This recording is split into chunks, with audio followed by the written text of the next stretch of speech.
Mga kastorya, magandang araw po sa inyong lahat mga kaibigan. Once again, bago po tayo magsimula ay ini-invite ko po kayong lahat na mag-like and mag-subscribe sa ating YouTube channel. Ito pong mga kwentong inyong napapakinggan ay exclusive lamang po sa YouTube. Bawal kopyahin o i-repost. At hindi lang po mga drama, kahit po mga video vlogs ay pinopost din po ng inyong papadudot. Ibig sabihin, pwede po kayong matawa, maaliw sa mga pang-araw-araw na ginagawa po ng inyong papadudot. May mga challenges, games at syempre mga drama na ating binabasa. Mga kaistorya, don't forget to share, like, post your comments at mag-subscribe sa aking YouTube channel. Huwag din kalimutan na pindutin ang notification bell para updated po kayo sa mga bagong post ng inyong papadudot. All you have to do is to send your stories sa ating email address papadudotstories@gmail.com. Kung kayo po ay naiyak, nainis sa nangyari sa bida, huwag niyo pong i-dislike yung kanyang video. All you have to do is to like. Ang ibig sabihin po nun, na-appreciate po ninyo yung kanyang kwentong napagdaanan. Nang sa ganon, siya po ang may malaking tsansang manalo ng 1,000 pesos na pipiliin po natin every month. Papadudot Stories.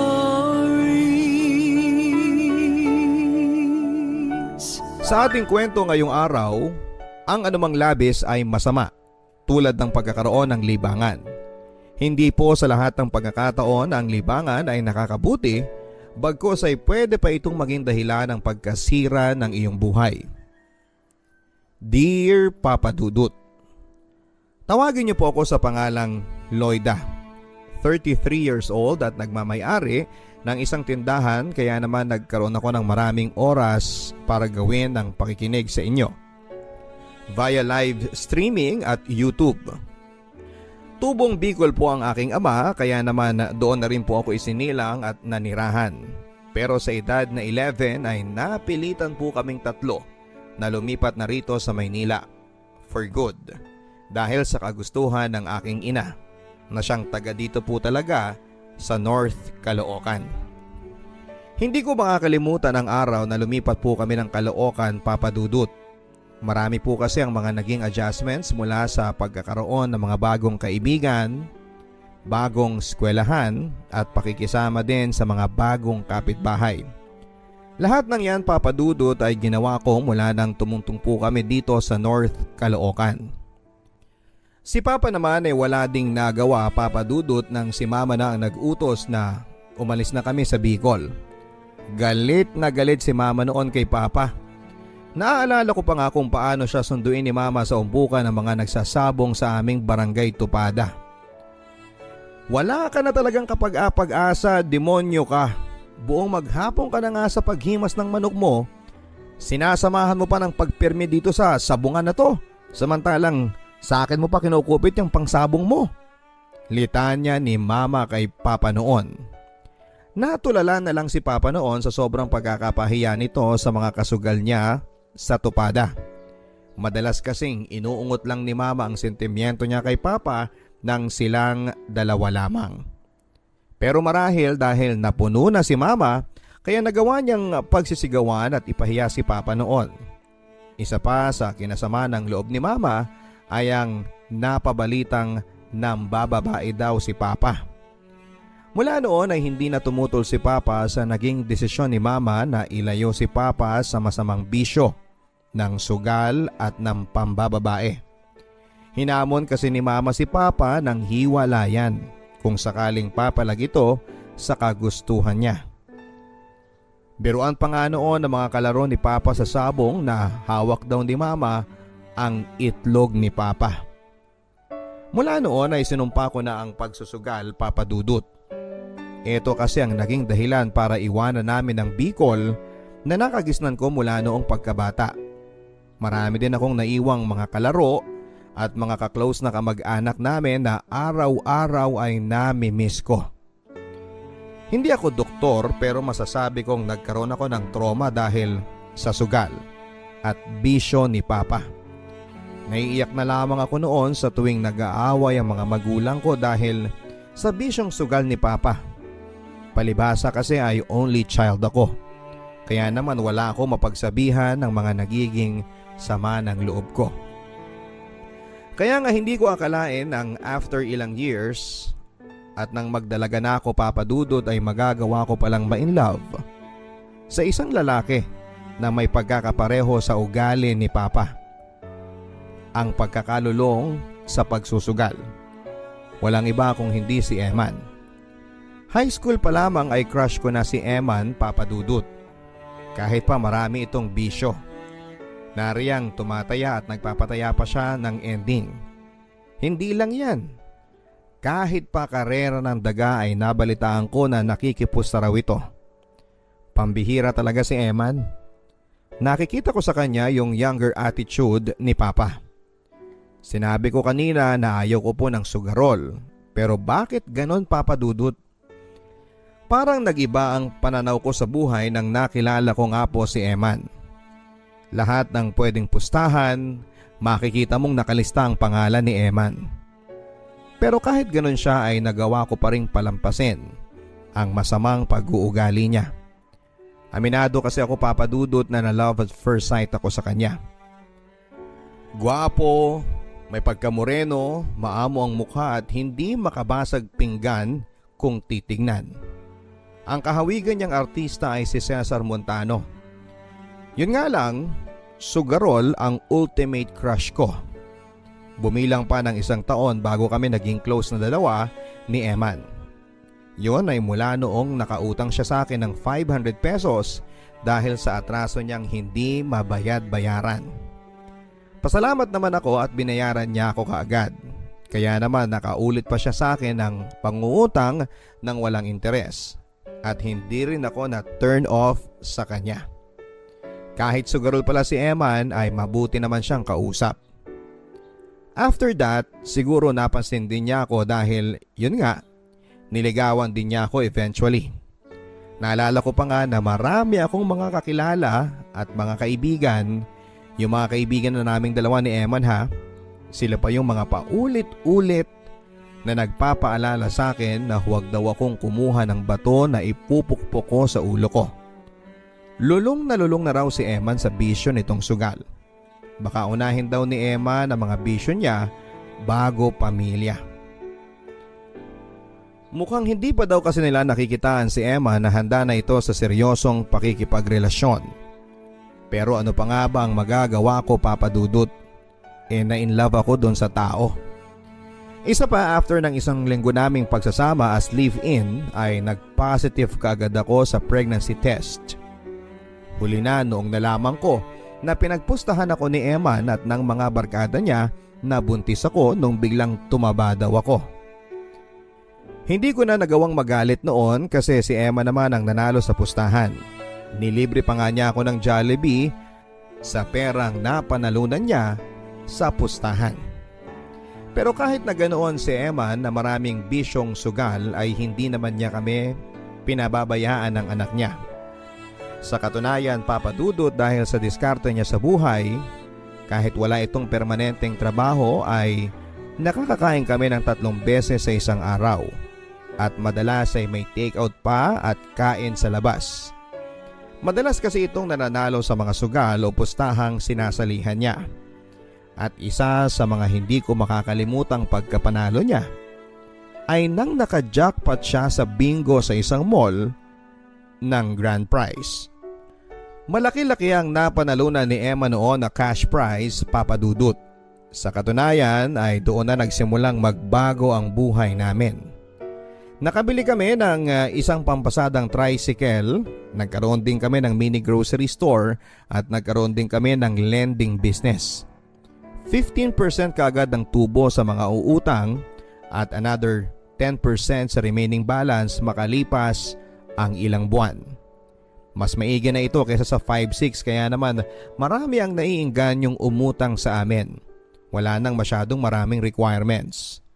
Limpak-limpak na salapi ang binibilang ni Eman sa pang-araw-araw mula noon at masasabi kong hindi rin pala masamang magkaroon ng asawang sugarol. Natagpuan ko na ang swerte at jackpot ng buhay ko. Walang iba kundi sa katauhan ni Eman yon. Papa Dudut Stories.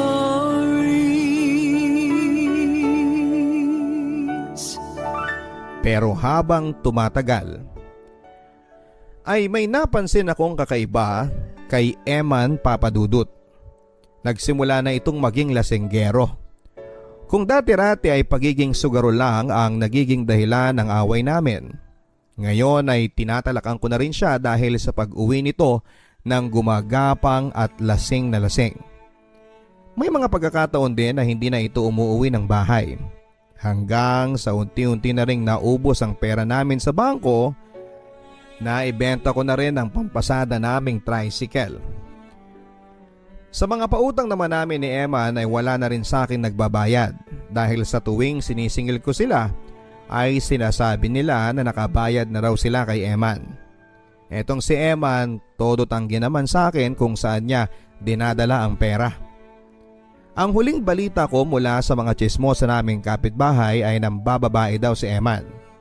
Ayon sa bali-balitang nakarating sa akin ay college student daw ang naging babae niya. Bata, maganda, makinis at sexy daw at higit sa lahat ay mukha daw pera ang naging bagong chicks ni Eman. Panay daw kasi ang pabili nito kay Eman ng mga mamahaling sapatos, bag at bagong cellphone. Nanggagalaiti ako nang nalaman ko mula sa number 1 na tsismosa naming kapitbahay ang ginagawang milagro ni Eman. Kaya pala halos maubos na ang kabuhayan namin dahil sa mga bagong bisyo ni Eman. Pero dahil sa wala akong matibay na ebidensya ay ako na mismo ang gumawa ng paraan, Papadudut, para mahuli ko sa akto si Eman. Tumaiming ako, Papadudut, na sundan siya isang araw sa magiging lakad nito. Ayon kay Eman ay i-extra lang daw siya sa kaibigan nitong jeepney driver dahil hindi ito makakapasada. Siya daw ang papalit sa manibela. Pero laking gulat ko na hindi jeep kundi taxi ang sinakyan ni Eman kasama ng babae niya. Sa loob ng isang motel sila dumiretso. Inabangan ko sila ng 3 oras hanggang sa paglabas ng motel na yon. Saka ko sila kinuyog na 2. Halos manghiram yung babae ng mukha sa aso sa ginawa ko sa kanyang pagsampal at pagsabunot. Si Emma naman ay pinalo ko ng batuta sa ulo na nakuha ko sa bewang ng guard ng motel. Kung may nakakuha siguro sa amin ng video noon ay malamang ay nag-viral pa kami dahil sa skandalong ginawa ko. Hindi ko makakalimutan ang araw na yon, Papadudut. Yun kasi ang araw na itinapon ni Emma ng lahat ng tiwala ko sa kanya. Halos maging bingi ako sa mga sinasabing masama sa kanya ng mga kaibigan namin. Nung pinili ko siyang pakisamahan at bigyan pa ng isang anak. Totoo nga, Papadudut, na naghanap lang ako ng malaking bato na ipupukpok ko sa ulo ko. Hindi lang ako ang labis na naapektuhan sa mga pangyayari, Papadudut. Kahit ang sarili kong anak ay walang ginawa kundi ang umiyak ng umiyak sa naging hiwalaya namin ng papa niya. Anak, huwag mo sanang isipin na kaya lang ako hindi pumapayag na dito tumira sa atin si papa mo kasi gusto ko lang siyang bigyan ng leksyon sa ginawa niyang panluloko sa ating dalawa. Umiiyak na paliwanag ko kay Abby, nag-iisang anak namin ni Eman. Nakatulala lang si Abby noon, naawa ako sa anak ko, Papadudut. Naaalala ko kasi ang sarili ko sa kanya noong kaidaran niya ako habang nakikita kong nag-aaway ang mga magulang ko dahil sa sugal at sa pagiging babaero ni Papa. Lumipas ang ilang linggo at masasabi ko na unti-unti na akong nakakapag-move on. Siguro dahil mas naging peaceful ang paligid ko noong nahinto na ang pagtala ko kay Eman. Habang naglilinis ako ng altar, ay may nakita akong papel sa ilalim ng Santo Niño. Isang scratch card yon, Papadudut. May naiwan pa pala dito sa bahay si Eman ng mga card na madalas niyang kiskisin.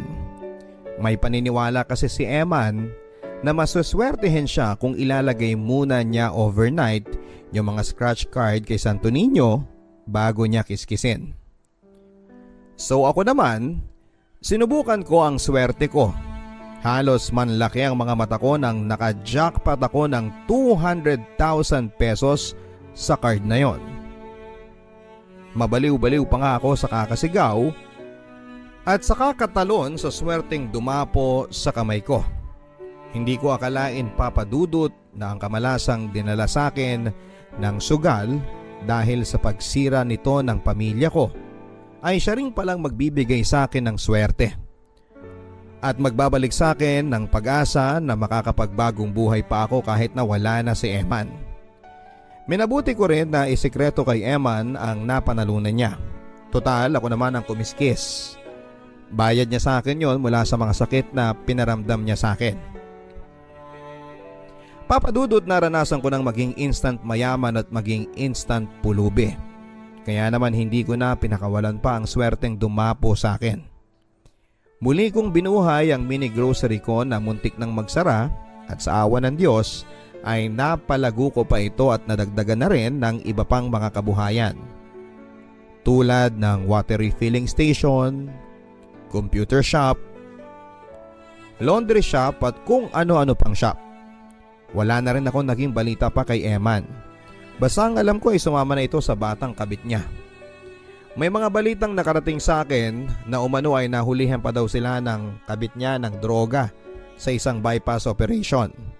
Hindi ko alam kung totoo yun o chismis lang, basta wala na akong pakialam sa kanya. Siyang sumira sa buhay niya dahil sa pagkakalulong niya sa maraming masamang bagay. Sa kasalukuyang panahon, Papa Dudut, ay madami pong mga lalaking nagpaparamdam sa akin.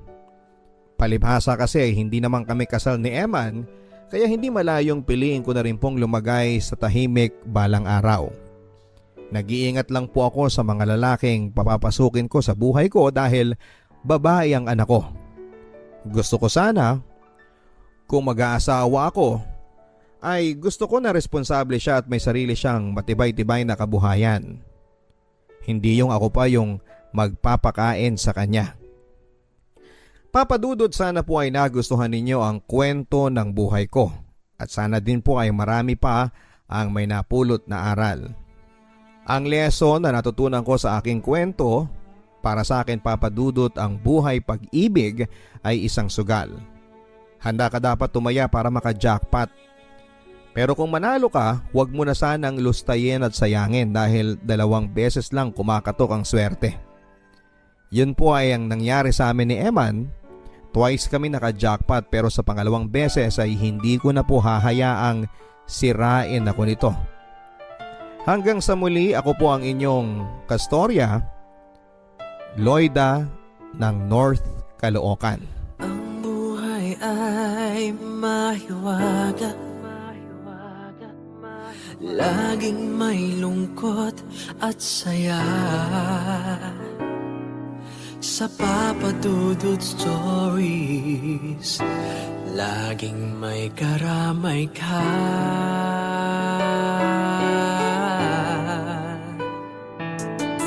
Mga problemang kaibigan, dito ay pakikinggan ka.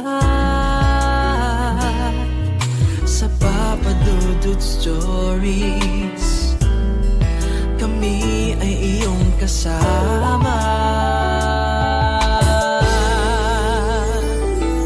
Dito sa Papa Dudut Stories, ikaw ay hindi nag-iisa.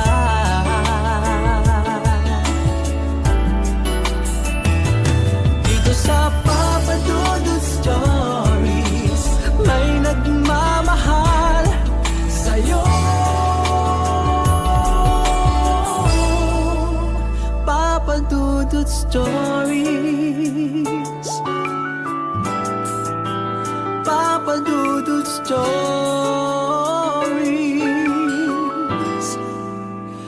Papa Dudut Stories.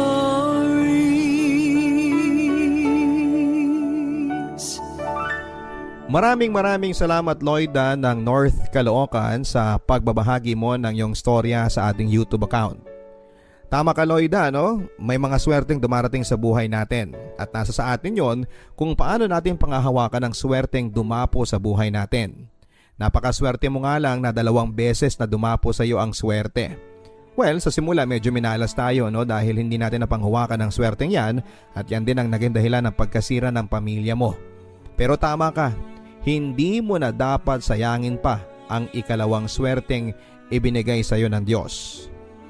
At kung susugal ka nga sa pangalawang pagkakataon sa buhay pag-ibig, ingatan mo na hindi ka na matalo at magkamali pa. Hanggang sa muli mga kaibigan, ako po ang inyong si Papa Dudut. In-invite kayong lahat na mag-follow sa aking YouTube channel, pindutin ang bell notification at huwag kalimutang mag-subscribe. Mag-post din ang mga comments ninyo regarding our story. Again, meron po tayong 1,000 pesos na premyo na ibibigay monthly sa ating napakaswerteng sender. Kaya naman kung nagustuhan po ninyo ang kanyang storya, huwag kalimutang pindutin ang like button at mag-post ng inyong mga comments. Huwag din kalimutang manood ng ating mga live video vlogs para updated kayo sa mga happenings sa inyong Papa Dudut. Hanggang sa muli mga kaibigan, ito po ang Papa Dudut Stories. Ang sabi nila sa bawat malakas na bagyong dumarating sa buhay natin ay palaging may kapalit na maaliwalas at maliwanag na isang umaga. Yung mapapabuntong hininga ka na lamang ng malalim at mapapa-thank you kay Lord para sa napakagaan na pakiramdam pagkatapos ng isang malakas na unos ng pagsubok sa buhay mo. At naniniwala ako doon Papa Dudut dahil hindi lang 1 o 2 bagyo ang minsang dumaan sa buhay ko.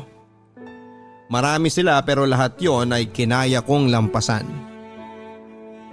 Papa Dudut, itago nyo na lamang po ako sa pangalang Sandra, 25 years old, taga Makati at nagtatrabaho bilang published writer sa isang kilalang publishing company na hindi ko na po babanggitin ang pangalan. Para na rin po maitago ang ilang impormasyon tungkol sa aking sarili. Papa Dudut, matagal na rin po akong avid listener ng inyong programa at isa po kayo sa mga dahilan kung bakit at paano ako nagsimulang mangarap noon na maging isang manunulat. Hayaan niyo pong simulan ko ang aking kwento noong ako'y bata pa lamang. Isa po akong anak sa pagkadalaga ng mama ko Papa Dudut. Nasa 4th year college daw siya nang ipinagbuntis niya ako. Pero hindi raw siya pinanagutan ng papa ko. Na kahit kailan nga ay hindi na niya nakita pa.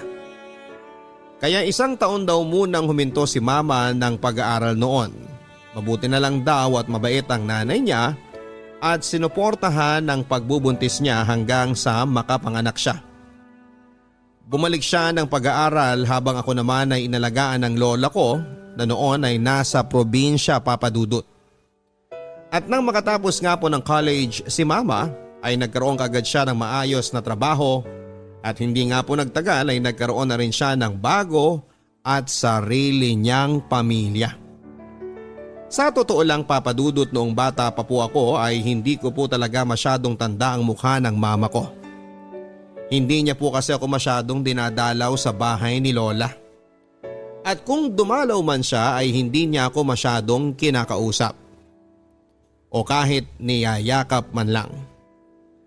Papa Dudut, 8 years old po ako nang mamatay ang lola ko na matagal na nag-alaga sa akin. At sa halos 2 taon mula nang mawala siya ay naranasan ko kung paano ako pagpasapasahan ng mga kamag-anak ko. Dahil kung kani-kanino na lamang po ako pinaalaga ni mama para lang hindi niya ako masama sa masayang pamilya nila. Papa Dudut, kagaya po ng nabanggit ko kanina ay never akong naka-experience ang yakapin ni mama. Puro sigaw at minsan ay pananakit lang ang nakukuha ko mula sa kanya. Pero kahit na ganoon siya sa akin ay mahal na mahal ko pa rin po si mama.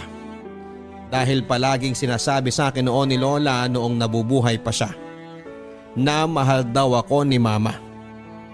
May dahilan lang daw talaga kung bakit ayaw niya akong isama sa bago niyang pamilya.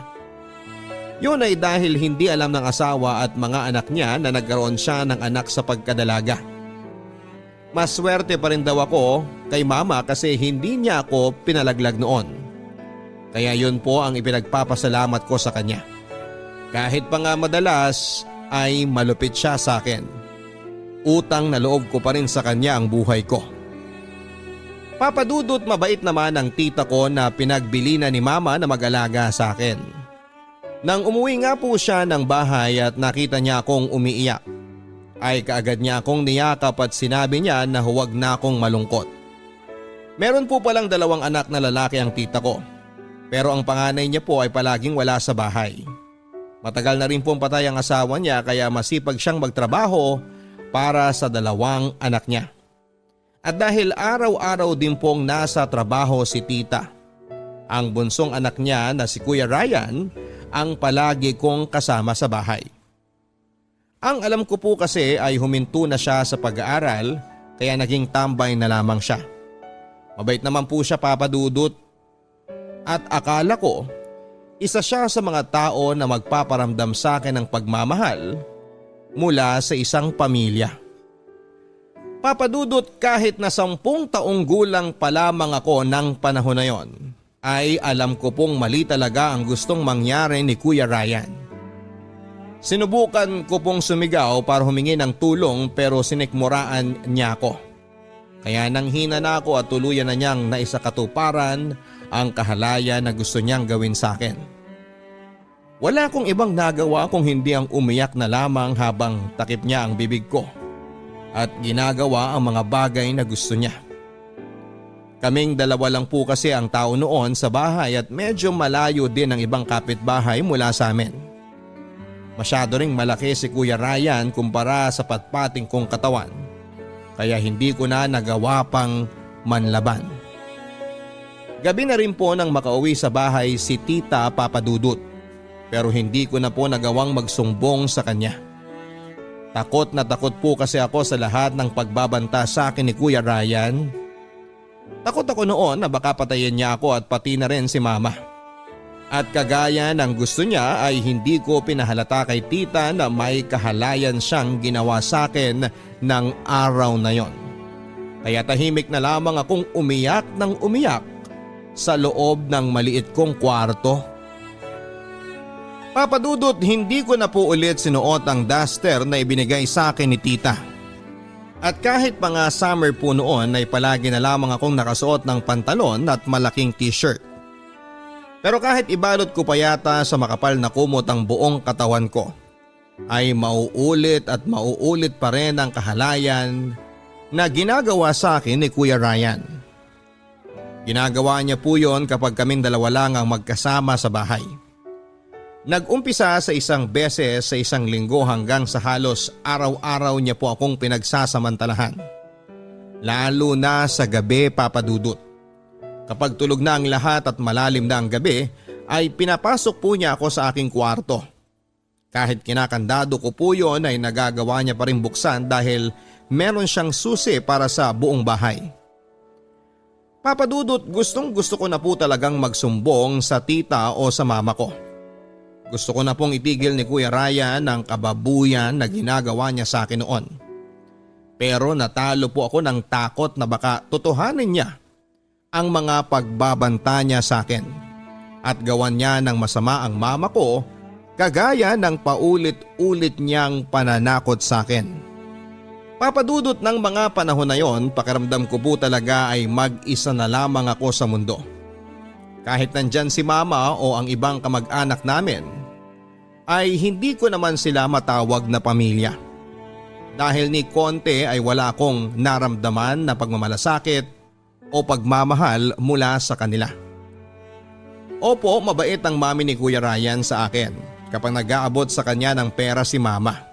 Pero kapag nade-delay ang bigay ni mama ng pera, ay ako naman ang pinagbubuntungan niya ng init ng ulo niya.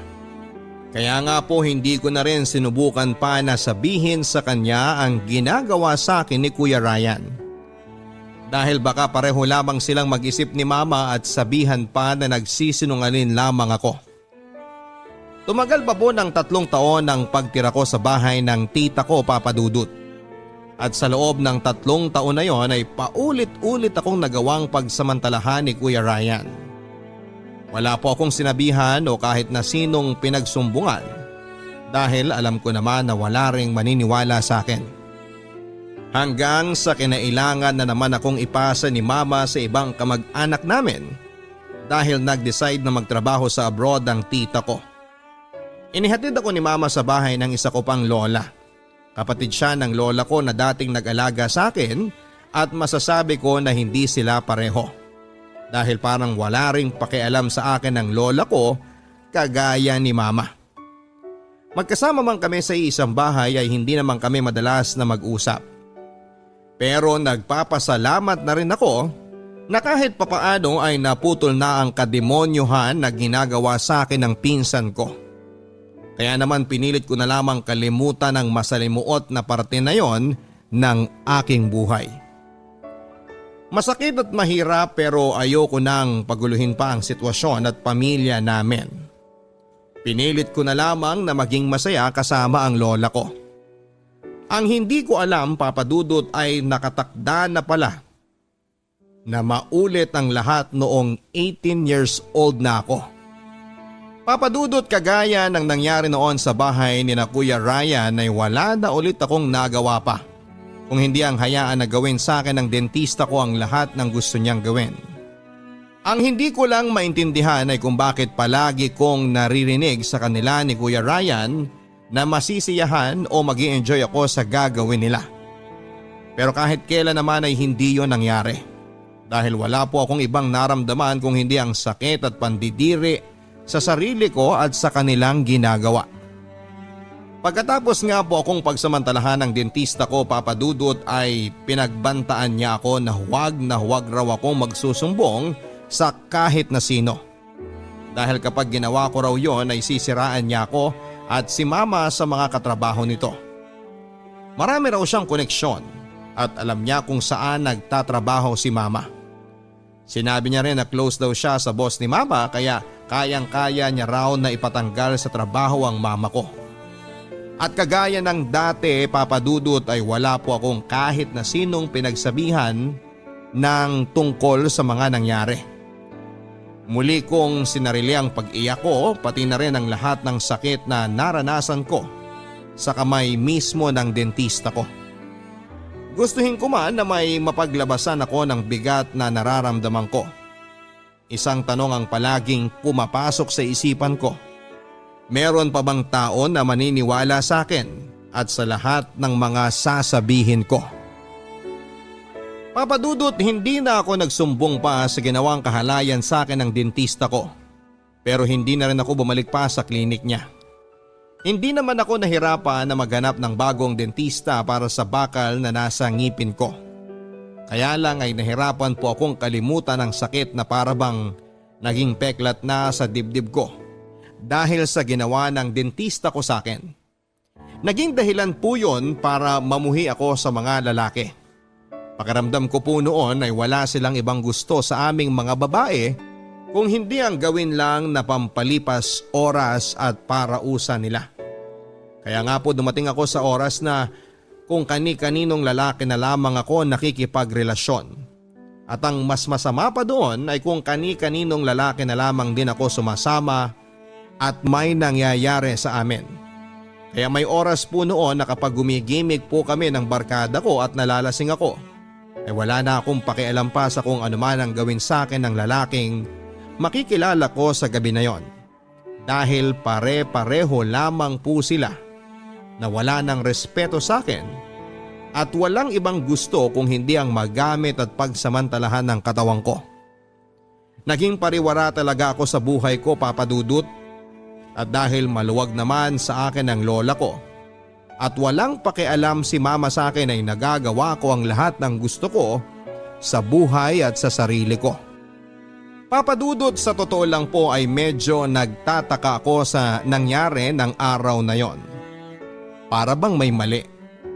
Noon lang po kasi ako nagising sa isang lugar na may suot po akong maayos na damit at dinalhan pa ako ng breakfast in bed. Mabilis po kasi talaga akong malasing, Papa Dudut. Kaya kapag gumigimik kami ng mga kabarkada ko at pare-pareho na kaming lasing, ay nagigising na lamang po ako kinabukasan na nasa isang lugar o kwarto. At wala na akong kahit na anong damit habang katabi ang isang lalaki na wala ding suot. Hindi ko na rin po ginawang big deal yon kasi alam ko naman sa sarili ko na wala nang mawawala pa sa akin. Kaya mas in-enjoy ko na lamang po ang buhay at katawan ko kasama ang iba't ibang lalaki. Pero Papa Dudut, sa lahat ng lalaking nakilala ko sa bar ay si Vincent po ang pinakakakaiba. Ramdam ko po kasi ang sincerity noong magkausap kaming dalawa sa bahay niya. Noon lang din po ako nakaramdam ng respeto mula sa ibang tao. At aaminin ko na type ko rin talaga si Vincent. Kaya naman natapos ang araw na yon na nagkapalitan kaming dalawa ng mga cellphone number. Naging madalas po ang pagte-text at tawagan namin ni Vincent, Papa Dudut. Pinupuntahan niya rin po ako sa eskwelahan ko para sunduin niya ako. At habang tumatagal, ay mas lalo po kaming nagiging close na dalawa. Kaya lang Papa Dudut, sa sobrang close po namin ni Vincent sa isa't isa, ay nagsimula na akong malito sa kung ano ba kami para sa isa't isa. Madalas kaming magka-text ng mga salitang I miss you, gusto na kitang makitang muli, at umabot na rin sa pagpapalitan namin ng message na I love you.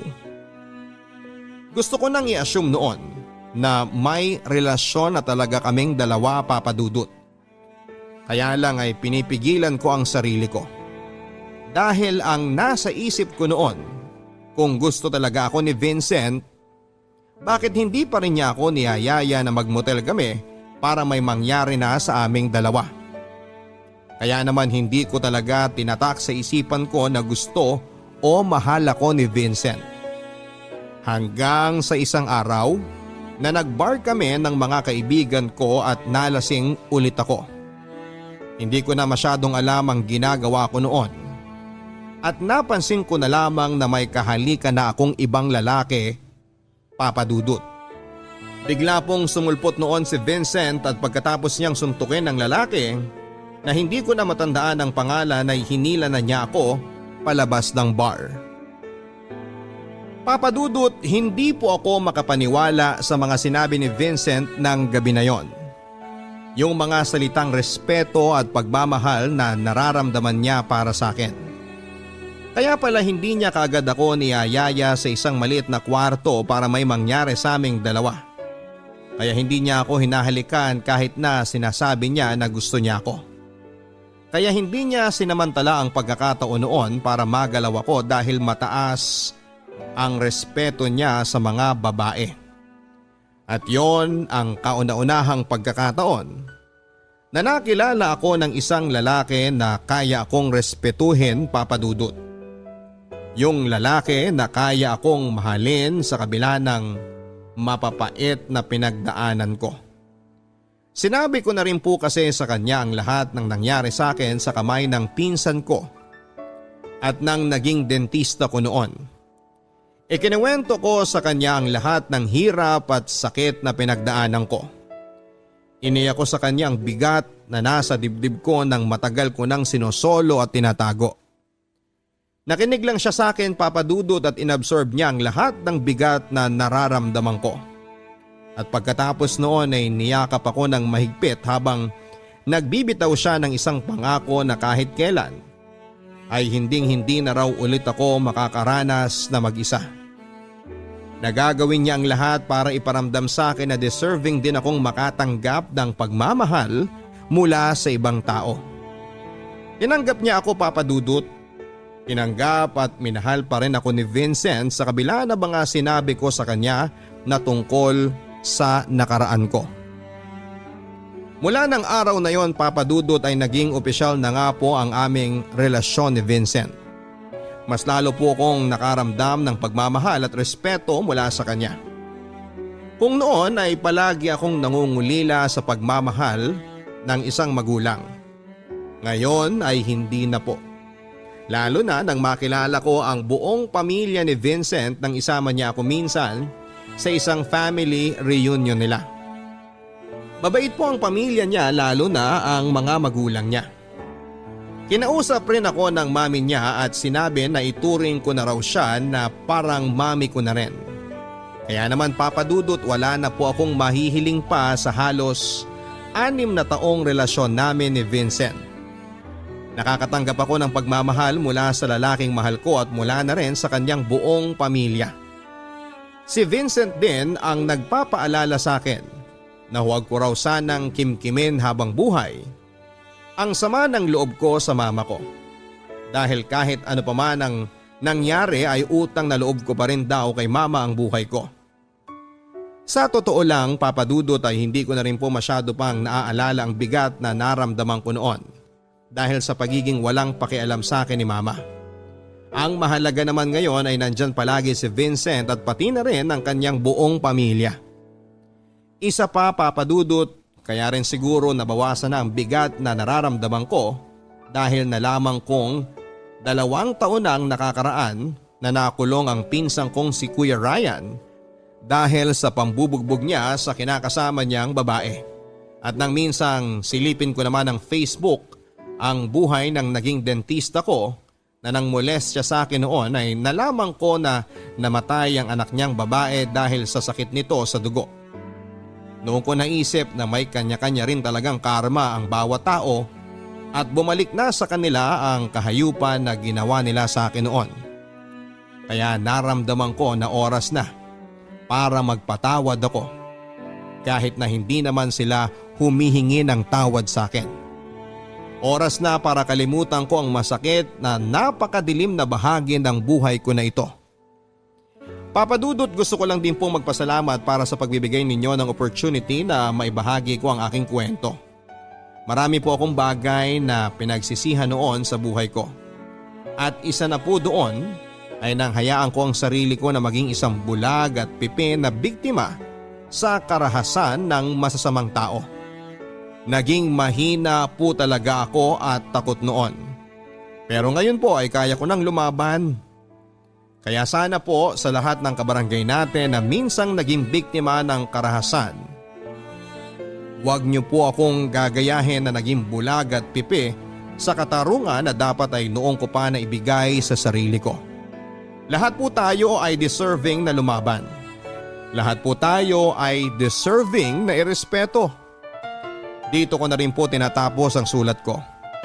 Muli po ay maraming salamat sa inyo Papa Dudut, Sandra.